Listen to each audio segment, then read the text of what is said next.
భూభారత్లో భారీ అక్రమాలు. మీ సేవ కేంద్రాలు, స్లాట్ బుకింగ్ సెంటర్ల కేంద్రంగా అన్ని జిల్లాల్లో అవకతవకలు. భూభారతి వెబ్సైట్ సాఫ్ట్వేర్ను హ్యాక్ చేశారా? సైబర్ కేటుగాల పనా, ఇంటి దొంగల పనా? సాఫ్ట్వేర్ డెవలపర్కు తెలియకుండానే జరిగిందా? లోతుగా విచారిస్తున్న సైబర్ క్రైమ్ పోలీసు విభాగం. పోలీసుల అదుపులో 3 అనుమానితులు. కాంగ్రెస్ ప్రభుత్వం అత్యంతంగా ప్రతిష్టాత్మకంగా తీసుకొచ్చిన భూభారతి కొందరు అక్రమార్కులు సర్కారు ఖజానాను కొల్లగొట్టే సాధనంగా మారినట్టు తెలుస్తుంది. వెబ్సైట్ లొసుగులను ఆసరా చేసుకొని కొందరు కొద్ది నెలలుగా రాష్ట్ర వ్యాప్తంగా గుట్టుచప్పుడు కాకుండా డిజిటల్ ఫ్రాడ్కు పాల్పడుతూ కోట్లు దోచుకున్నట్లు సమాచారం. ధరణి సైట్ కంటే దీటైనదని కాంగ్రెస్ పెద్దలు చెప్పుకున్న భూభారతి లొసుగుల కుంపటిగా ఇప్పుడు బట్టబయలైంది. కేటుగాల రాష్ట్ర వ్యాప్తంగా తమ నెట్వర్క్ ద్వారా మీ సేవ స్లాట్ బుకింగ్ నిర్వాహకులకు ఎక్కువ కమిషన్లను ఆశ చూపి అక్రమ వ్యవహారాన్ని నడిపిస్తున్నట్టు తెలుస్తుంది.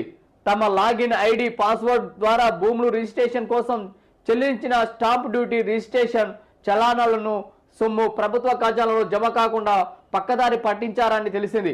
తాజాగా జనగామ జిల్లా కేంద్రంలో భూభారతి రిజిస్ట్రేషన్ ఛార్జీల చెల్లింపులో జరిగిన అక్రమాలు, మీసేవ కేంద్రాలు, స్లాట్ బుకింగ్ సెంటర్ల నిర్వాహకుల మాయాజాలను వెలుగు చూపడంతో అధికారిక యంత్రాంగం ఉలిక్కిపడింది. ఈ తీగ జనగామలో బయటపడిన కీలక సూత్రధారి హైదరాబాద్ కేంద్రంగా తన నెట్వర్క్ను విస్తరించి అన్ని జిల్లాల, పట్టణ, మండల కేంద్రాల్లో ఉన్న మీసేవ స్లాట్ బుకింగ్ సెంటర్ల ద్వారా కొనసాగిస్తున్నట్టు సమాచారం.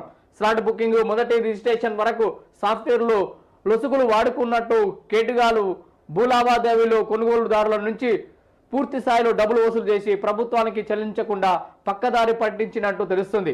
కుంభకోణం వెనుక ఎవరు? సైబర్ కేటుగాల పనా, ఇంటి దొంగల పనా అన్న కోణంలో సైబర్ క్రైమ్ పోలీసులు దర్యాప్తు చేస్తున్నట్లు చేపట్టారు. సర్కార్ ఖజానాకు చెరవలసిన సొమ్ము ఏ మేరకు దోపిడీకి గురవుతున్నదనేది సాఫ్ట్వేర్ డెవలపర్కు తెలియకుండానే ఈ తంతంగం జరిగిందా అని విచారణ చేపట్టారు. ఇప్పటికీ మీ సేవ నిర్వాహకులు సహా 3 అదుపులోకి తీసుకొని కూలీల కూపి లాగుతున్నట్టు తెలుస్తుంది. మరోవైపు కుంభకోణం కాంగ్రెస్ సర్కారు పరువు ప్రతిష్టలు సవాలు విసరడంతో వ్యవహారాన్ని బయటకు పొంగినివ్వకుండా ప్రభుత్వం పెద్దలు ప్రయత్నిస్తున్నట్లు తెలుస్తుంది. మొక్కుబాడి విచారణలో నేరాన్ని కొందరికి పైకి మోపి చిన్న మొత్తంలో ఫ్రాడ్ జరిగిందని చెప్పి కప్పిపుచ్చే ప్రయత్నంలో అధికారులు తలముక్కలైనట్టు సమాచారం.